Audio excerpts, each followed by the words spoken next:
What's up, everybody, and welcome back to my channel. My name is Sonya, by the way, just in case you didn't know who I was. I'm wearing my painting clothes, my work clothes, because I'm going to go into the garage right after I finish marinating this chicken here. I have a project in the garage that I've been waiting to do for a while. It's really going to change the aesthetic of the garage and start making it more like a gym. So first, let's go ahead and marinate this chicken. Are you ready to do this? Let's get started.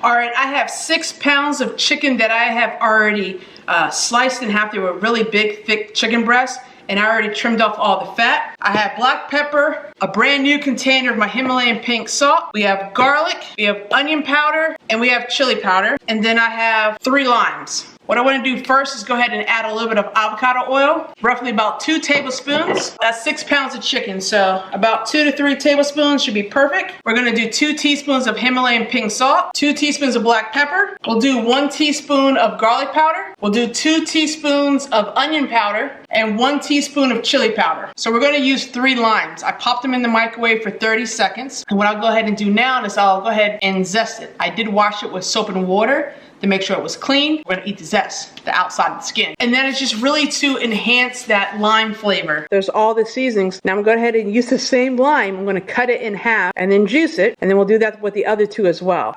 Any kind of citric acid really does help to break down the meat and make it more tender.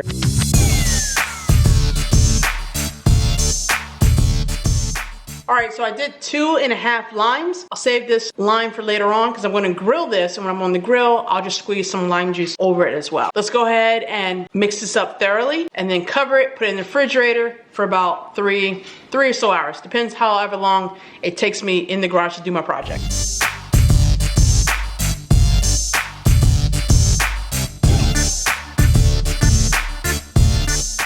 Alright, so the chicken's all done. I'm going to go ahead to the garage now and get started on that, and then we'll come back in about 3 hours to cook the chicken.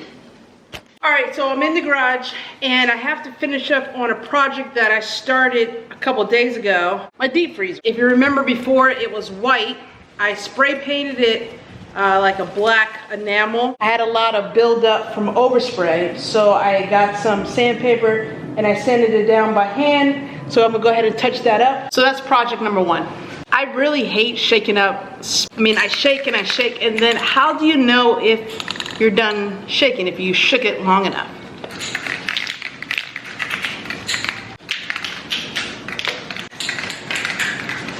All right, let's go ahead. Hopefully I don't make the same mistake and overdo it like I did last time.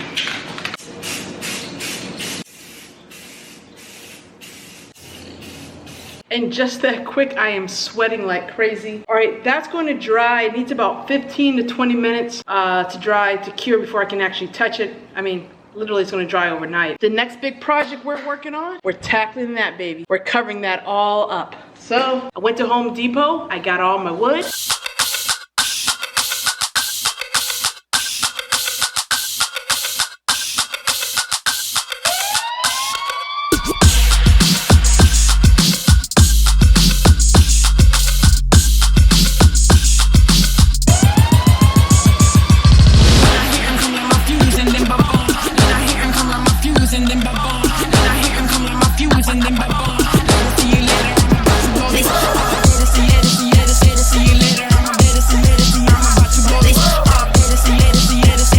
So now there's nothing left but to just put it together. Yeah, I mean, I have it up here.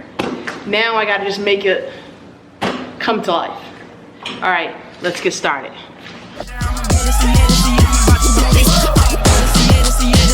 All right, I had to switch to the work hat.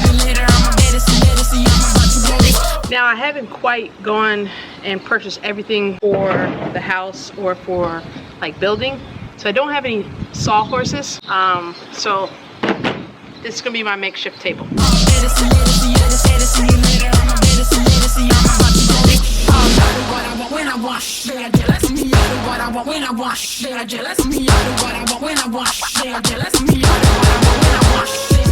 So I'm making this up as I kind of go. So what I did now is I just went ahead and I marked the 2x4s every 12 inches, pretty much where I'm going to put a screw. Now this side, so there's no stud, so I'm going to have to put wall dogs in those to keep that secure.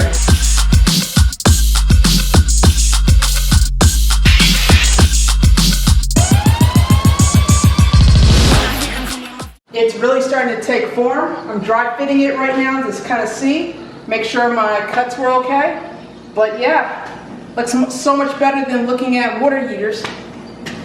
Nice little vent there, air come out. And on each water heater you have a valve, and you should, you know, empty it out and fill it back up. So you don't want to block this off.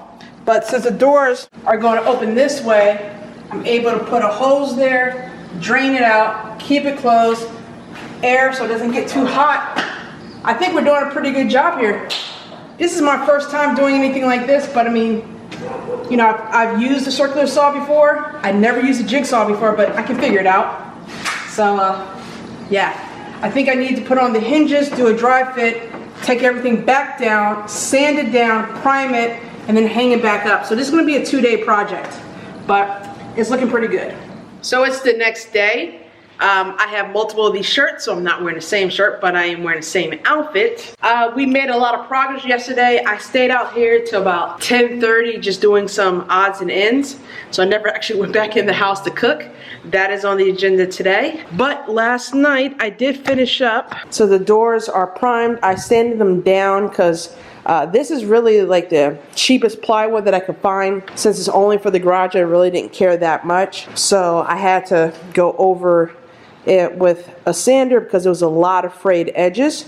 But I went ahead and already primed all the doors that are going to go up. And then I also primed the wood beam here. And I didn't really, it was late at night, I didn't really care about getting any primer on the paint because I'm going to go back with the same color paint and hit it again. So all the framing is done. The doors go up there pretty good. So now it's just time to start putting things together. Oh, that wind is blowing good. I think once the doors are fully up, it would change the whole look of this garage. So right there, once the doors are up, I'm gonna hang my whiteboard there. That way it's not very heavy. I don't wanna hang a lot of stuff on that door, and then it won't be wasted space.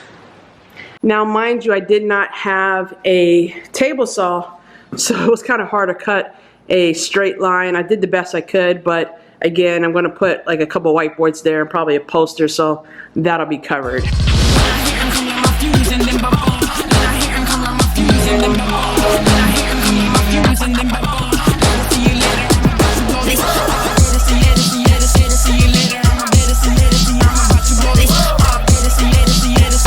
we have the first coat of paint on. We're going to do 2 coats just like everywhere in the garage. And I actually even went around and did some touch-ups of like little nicks that I hit.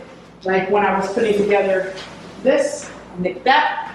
So hopefully this isn't the last of my painting, except for the little area that we got up on the ceiling. Now we got to pull out the white paint and fix that. But all in all, looking pretty good.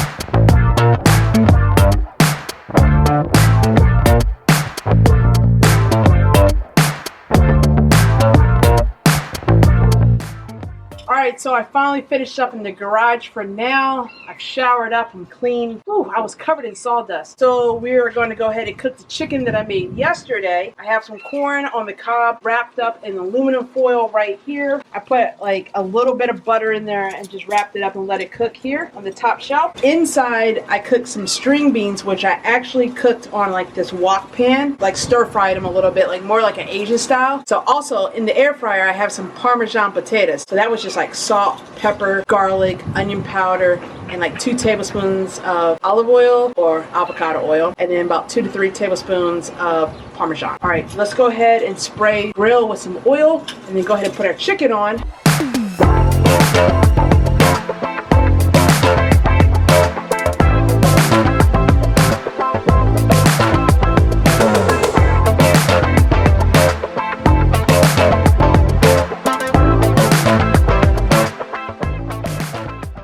Cook for about another 3 to 4 minutes, then it's time to eat. Hey Siri, set timer for 4 minutes. 4 minutes and counting. 4 minutes. We got everything off the grill just in the nick of time. It looks like it's about to storm out there. We have about 6.5 pounds of that lime grilled chicken. And then I did some Parmesan crusted roasted potatoes that I did in the air fryer. And then we have the corn on the cob that I did on the grill as well when the chicken was cooking. And that looks scrumptious. So that's gonna be dinner for a few days. I'll probably put some of this chicken in the freezer and then take it out as necessary. But again, in my household, there's 3 people, 3 grown adults that eat chicken or meat twice a day. You know, a third of this away, and then we'll keep the other part out for a couple days, and then we'll rotate something else. All right, so we got a lot of stuff done in the past couple of days. That enclosure is all the way built, and I'm super excited. That's the first time I've ever done anything like that. It's not perfect, but you know, I said I was gonna do something, I set out to do it, and I did it. Now, as I start doing more home build projects, I'm gonna get better and better. Go ahead and give this video a thumbs up. You know what I'm saying? Help a sister out. I can smell this food. It's time for me to sign off. You know what I always say? Stay focused, stay positive, and keep it moving. I'll see you in the next one. Peace.